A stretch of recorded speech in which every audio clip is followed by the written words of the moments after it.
면접관이 쳐다보지도 않고 자 자기소개해보세요 라고 하면 그냥 가벼운 오프닝 질문이라고 생각하는 경우가 있어요. 근데 절대 아니에요. 최악인 게 뭔지 아세요? 면접장에 10분 전에 도착을 합니다. 이때 무슨 번지 점프하기 전마냥 심장이 터질 것 같죠? 심호흡 좀 하고 있는데 들어오라고 해요. 웃음기 하나 없는 사람들이 귀찮은 표정으로 쳐다보죠. 그리고 나서 무심하게 눈도 안 마주치면서 말합니다. 자 자기소개해보세요. 이런 다행이에요. 준비한 거 말고 진짜 본인에 대해 자기소개해보세요. 지원 동기나 본인의 강점 포함해서 자기소개해보세요. 심지어 갑자기 영어로 자기소개해보세요 이런 사람도 있어요. 그 긴장된 순간에 여러분은 자연스럽게 자기소개할 수 있으신가요? 눈도 안 마주치고 대충 던지는 그 질문에도 전 대답을 못했어요. 머리가 하얘지면서 처음부터 버벅거리면 그쵸, 그 면접은 망한 거죠. 이 질문은 면접의 흐름과 합격 여부를 결정짓는 첫 번째 버튼이에요. 이 1분 동안 면접관은 이 사람이 어떤 사람인지, 앞으로 질문을 어디에 던질지를 결정합니다. 이 시간을 어떻게 활용하느냐에 따라서 면접이 내 페이스로 진행될 수도 있고 면접관 페이스로 끌려갈 수도 있어요. 그래서 커스터마이즈가 가능한 1분 자기소개 완성 가이드를 준비했습니다. 영상이 끝날 때쯤이면 면접 자기소개 예시, 해설을 바탕으로 여러분만의 1분 자기소개 완성본을 만들 수 있습니다. 그뿐만일까요? 지원할 때마다 쉽게 수정이 가능할 거예요. 잠깐! 시간이 없으신 분들은 고정 댓글부터 참고해주세요. 먼저 1분 자기소개가 절대 가벼운 오프닝 질문이 아닌 이유부터 말씀드릴게요. 사실 제가 면접관일 때는 그냥 버릇대로 자기소개부터 질문을 했어요. 왜냐면 지원장 정보를 모르니까 보통 들어가서 자기소개 물어만 놓고 이력서를 읽어보면서 귀는 열어뒀었죠. 그래서 한번 알아봤습니다. 왜 자기소개 질문을 하는지. 유튜브 영상, 관련 서적, 제가 다닌 회사 인사부분들이 여러가지 이야기를 하지만 공통적인 얘기는 세 가지예요. Qualification, Experience, Fit. 자세한 얘기는 차차 하고 결론부터 말씀을 드릴게요. 1분 자기소개는 지원자의 첫인상이자 핵심 정보가 됩니다. 질문 방향 설정의 기준이라는 거죠. 여러분이 어떤 키워드와 경험을 던졌느냐에 따라서 뒤어 나오는 꼬리 질문이 완전히 달라집니다. 그럼 여기서 가장 중요한 게 뭘까요? 바로 주도권 확보예요. 1분 자기소개를 잘하면 면접관이 여러분이 의도한 영역에서만 질문하게 만들 수 있어요. 반대로 영성하면은 예상치 못한 질문을 받고 방어적인 면접이 됩니다. 지금부터는 볼륨을 키우고 들으셔야 돼요. 이제 1분 자기소개 구조를 말씀드릴 거예요. 아까 자기소개 질문을 하는 이유 세 가지 말씀드렸어요. Qualification, Experience, Fit. 이유를 알았으면 뭘 해야 될까요? 그에 맞는 답변을 만들면 됩니다. 간단해요. 첫 번째, Qualification은 자격이죠. 간단하고 명확하게 이름과 현재 상황, 지원 직무를 짧게 소개를 합니다. 예시를 드릴게요. 신입은 안녕하세요. 저는 건국대학교 경영학과에 재학 중이며 해외 영업 직무에 지원한 김인혜입니다. 또는 건국대학교 주식투자 동아리에서 부회장을 맡고 있으며 법인 영업에 지원한 김인혜입니다. 경력직은 어떻게 해야 될까요? 현재 나이키 코리아에서 퍼포먼스 카테고리 상품 기획 업무를 맡고 있으며 이번에 크림의 오프라인 영업 직무에 지원했습니다. 여기서 주의할 점이 있어요. 장황한 자기 PR은 절대 금지예요. 면접관이 여기서 듣고 싶은 건 당신이 누군가, 이 직무에 관련된 사람인가에 대한 빠른 요약이에요. 기존 경험이 인상적이면 아마 면접관 눈빛이 변하면서 더 질문을 하려 들 거예요. 제가 대부분의 사람들이 모르는 이야기 한 가지 알려드릴게요. 면접관 입장에서는 경쟁사나 또는 자기가 이직하고 싶은 회사에 대한 정보를 캐고 싶은 마음이 무조건 있어요. 신입이어도 마찬가지예요. 그래서 젊은 사람들에 대한 세상을 알고 싶고 또 그걸 많이 아는 게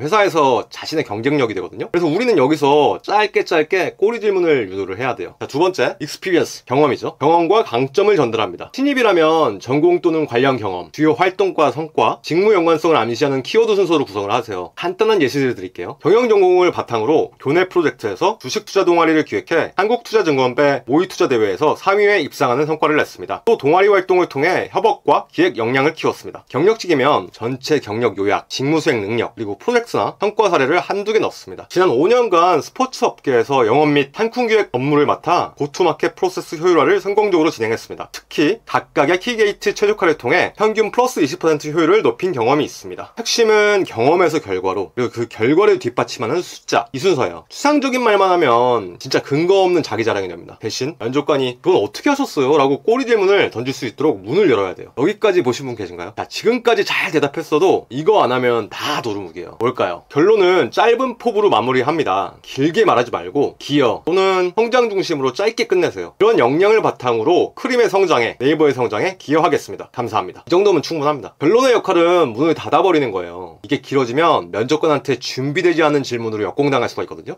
여기서 90% 이상의 사람들이 실수하는 게 있어요. 첫째, 근거 없는 자기 자랑입니다. 저는 창의적이고 열정적입니다. 이렇게만 말하면 왜 그런지, 어떻게 증명할 건지가 빠져있잖아요. 설득력이 없습니다. 둘째, 부정적인 경험을 강조하는 거예요. 실패담은 극복형 질문이 나왔을 때만 쓰세요. 셋째, 과장된 드라마식 서사입니다. 진정성 없는 과장보다 작더라도 구체적인 사례가 더 먹혀요. 넷째, 자기 묘사만 있고 사례가 없는 경우. 성향은 사례와 세트로 말해야 됩니다. 다섯째, 억지 수치화. 가능하면 진짜 좋아요. 근데 무리하게 수치를 만들어내면 신뢰도가 확 떨어집니다. 그리고 이거 안 하면 지금까지 준비했던 거 아무 소용없어요. 면접 대본을 완성한 후에 소리내서 최소 10번은 읽어보세요. 그리고 녹음을 할 수 있으면 녹음해서 들어보고 수정도 하셔야 돼요. 실제 면접 시간에 맞춰서 55초, 1분 5초 이 사이로 조정을 하고 표정, 발성, 속도를 점검하세요. 마지막 문장에서는 면접관과 시선을 맞추면서 마무리하는 것이 제일 좋습니다. 꼭 다른 사람과 연습을 해보셔야 돼요. 1분 자기소개가 감이 좀 오시죠? 근데 사실 이제부터 고민 시작이죠. 면접은 1분 자기소개로 끝나는 게 아니라 시작을 하죠. 시작 버튼이었잖아요. 제가 면접관으로 교육받을 때 들은 얘기인데 보통 1인당 5개에서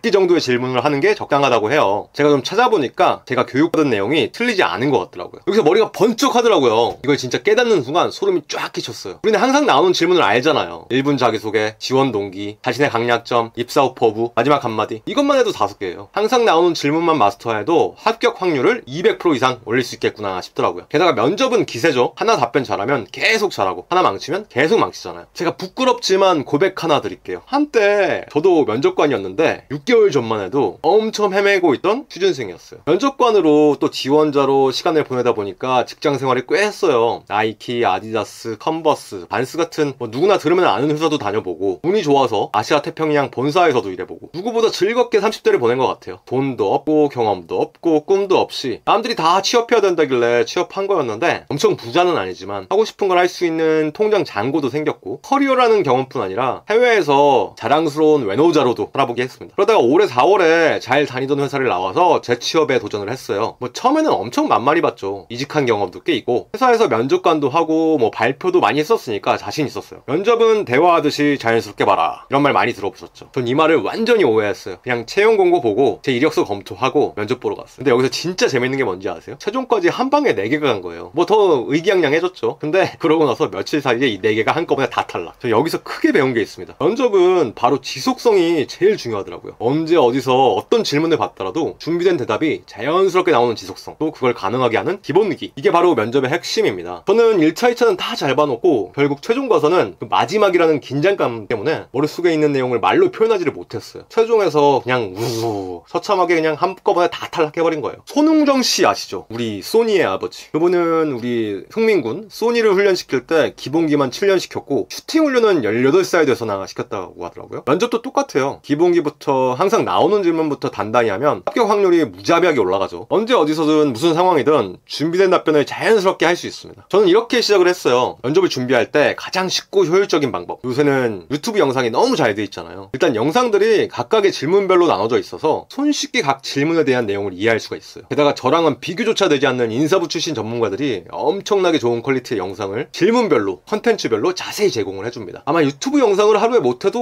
10개? 10개씩은 본 것 같아요. 그럼 한 달이면 300개, 시간으로는 3000분, 한 50시간. 근데 준비하다 보니까 지금처럼 이렇게 영상으로 볼 때는 이해가 되는데 막상 내 경험에 적용하려고 하니까 어떻게 시작해야 되나 싶고 또 지원 공고별로 따로 준비를 해야 되잖아요. 그러니까 어떻게 변환시켜야 되지 막막하더라고요. 무엇보다 내 경험 중에서 지원 직무와 연관이 있는 것들을 뽑아내면서 답변을 만들어야 되는데 근데 영상으로는 직무별 내용이라기보다 일반적인 내용이다 보니까 물어볼 사람도 없고 해서 시작이 안 되더라고요. 영상이 또 질문별로 나눠져 있는 게 장점이기도 한데 하나씩 보려면 시간도 엄청 오래 걸려요. 시간도 오래 걸리는데 피드백도 없으니까 완성도도 잡기가 힘들고 심지어 어느 순간부터는 멘탈도 잡기 힘들어지더라고요. 자, 이 얘기 들으면 사람들이 뭘 떠올리는지 아세요? 저는 안 해봐서 생각 못하고 있었는데 다들 헬스장에서 하는 PT 있죠. 퍼스널 트레이닝 이 얘기 해주더라고요. 가슴, 등, 어깨, 하체 한 부위만 운동시키는 게 아니고 전체적인 균형을 위해서 모든 부위 운동을 하고 또 부족한 부위까지 책임지고 세세히 알려줍니다. 그뿐만인가요? 그때그때 바로바로 피드백을 주면서 혼자도 할 수 있게 완성도를 높여주죠. 또 피드백이 있다는 게 안정감을 줘서 건강한 몸을 만들 수 있다 그런 자신감도 높여줘요. 자, 바로 이거다 싶더라고요. 바로 등록해서 했습니다. 3시간 수업을 받았는데 3시간 만에 1번 직무 관련 핵심 경험 정리를 했고요. 질문별로 답변 예시, 그리고 100% 이해를 돕는 해설, 게다가 면접 시뮬레이션까지 이런 것들을 이제 정리를 했어요. 가장 중요한 건 지원할 때마다 처음부터 시작할 필요가 없어졌고 또 자신감이 올라갔다는 거예요. 이러고 나니까 재취업까지 2달 걸리더라고요. 99% 만족스러웠거든요. 근데 고가잖아요. 고가의 가격 대비해서 1% 아쉬운 점이 있긴 했어요. 혹시 이거 아세요? 채용할 때 인사부 출신들은 서류 합격을 결정하고 면접에서는 사실 조언자 역할만 하는 거. 전문가분들이 대부분 인사부 출신들이고 은퇴하신 분들이 많다 보니까 내용 자체가 교과서처럼 개념 위주예요. 뭐 예를 들면 두 가지식으로 구조화, 구체화, 단순화, 한결성 이런 개념 설명 위주라 제가 혼자 해야 되는 부분들이 많아요. 그때그때 꿀팁이 부족하죠. 또 그 컨설팅 시간, 코칭 시간도 엄청 딱딱한 편이고요. 또 실제 채용 결정자가 아니니까 뭐 실무나 임원이 아니잖아요. 그러니까 정말 게임 체인저가 되는 업무상의 내용과 연계된 답변 이런 것들은 100% 혼자 만드셔야 된다고 봐야 돼요. 예를 들면 요새 나이키 힘들다고 하잖아요. 뭐 온, 호카 이런 게 치고 올라와서 그 얘기를 제가 뭐 나이키 면접을 보거나 뭐 무신사 면접을 본다고 생각해 보세요. 저라면은 이렇게 얘기할 것 같아요. 나이키가 힘들다고 하지만 저는 걱정하지 않습니다. 현재 숫자를 보면 점유율이 17%에서 16%로 낮아진 것 뿐이고 온이나 호카는 0.7%에서 1%가 되었을 뿐입니다. 나이키가 여전히 가지고 있는 규모의 경제와 그동안의 경험 그리고 인재풀은 단시간에 아무도 넘지 못할 것입니다. 회복은 시간 문제일 뿐이에요. 저는 이 회복에 기여하고 싶습니다. 이런 얘기들을 코칭에서 들어야 되지 않을까요? 저는 아직 현직에 있기 때문에 핵심이 되는 업계, 직무 관련 핵심 답변을 꿀팁과 함께 깨알같이 알려드릴 수가 있어요. 특히 스포츠, 패션, 라이프스타일 이런 소비재 업계나 외국계 또는 무신사, 쿠팡처럼 등치 큰 스타트업 이런 것들의 내부 얘기도 전달이 가능합니다. 그뿐 아니고 직무별 그리고 면접관의 직급 정보만 알아도 그 레벨에서 어떤 답변들이 실제로 면접관의 관심을 불러일으키는지 준비해드릴 수도 있어요. 저는 행복한 30대를 보냈습니다. 아무 생각 없던 대학생이 커리어도 생겼고 인생 경험도 생겼고 새로운 도전을 할 수 있는 돈도 좀 생겼어요. 근데 잠시나마 취업 준비를 하다 보니까 요새 젊으신 분들이 왜 좌절하고 힘들어하는지 200% 이해할 수 있겠더라고요. 뭘 할지도 모르고 뭘 하고 싶은지도 모르는 상황에서 그걸 찾는 기반을 만드는데 도움이 되고 싶어요. 저처럼요. 저는 찾았고 또 어떤 것들은 찾고 있어요. 솔직히 말할게요. 모은 돈이 없으면 삶에 치이느라 뭘 하고 싶은지 고민할 여유가 주어지지가 않습니다. 그래서 아래 고정 댓글처럼 면접 코칭을 만들었어요. 현직자라서 주당 3명밖에 받지 못하지만 1시간, 아니 필요에 따라서는 그 이상으로 정성을 다해서 상담해 드릴 거예요. 결국 면접은 혼자 준비하다 보면 방향성이 안 잡혀서 시간을 낭비하게 되고 특히 자꾸 떨어지는데 피드백이 없잖아요. 불안감이 커져가지고 무기력증이 생겨요. 이 무기력증으로 1, 2주씩 낭비하다 보면은 결국 취업 시즌은 끝나버리고 그게 공백기를 늘리는 장기 취준생이 되는 이유예요. 면접 코칭을 통해서 제일 먼저 기본기를 탄탄하게 갖추시면 언제든 준비된 답변을 자연스럽게 할 수 있는 지속성을 갖게 되고 이게 바로 최종 합격으로 이어지는 가장 빠른 길이라고 장담을 합니다. 그리고 제가 굳이 가격을 시장가보다 훨씬 낮은 69,000원으로 정한 이유가 있어요. 저는 채용 전문가도 아니고 인사 전문가도 아니에요. 뭐 면접 코칭을 전문적으로 하는 사람도 아닙니다. 하지만 최근까지 취준생으로 또 인사부 사람이 아닌 채용 매니저의 관점으로 도움을 드릴 수가 있어요. 그리고 저는 제가 잘 알죠. 분명히 보상이 없으면 막 바빠지잖아요. 아마 그만둘 거예요. 지속성을 가지고 꾸준히 진행하고 싶어서 시간으로 안 나누고 그냥 심플하게 하지만 부담스럽지 않은 금액으로 진행하고자 합니다. 심지어 제가 만든 면접 기초 전자책은 무료로 드릴 거예요. 사실 유튜브 영상들을 보고 스스로 면접 준비가 가능하시면 이 코칭까지는 받을 필요 없어요. 근데 확실한 건 머리로 이해하는 것과 적용시키는 것은 분명히 차이가 있고 이를 위해서는 많은 시간과 노력, 시행착오가 요구가 됩니다. 따라서 더 짧은 시간 안에 실패를 줄이면서 최대한 빨리 면접에 대한 감을 잡고 최종 합격하시려면 아래 고정 댓글을 참조하시고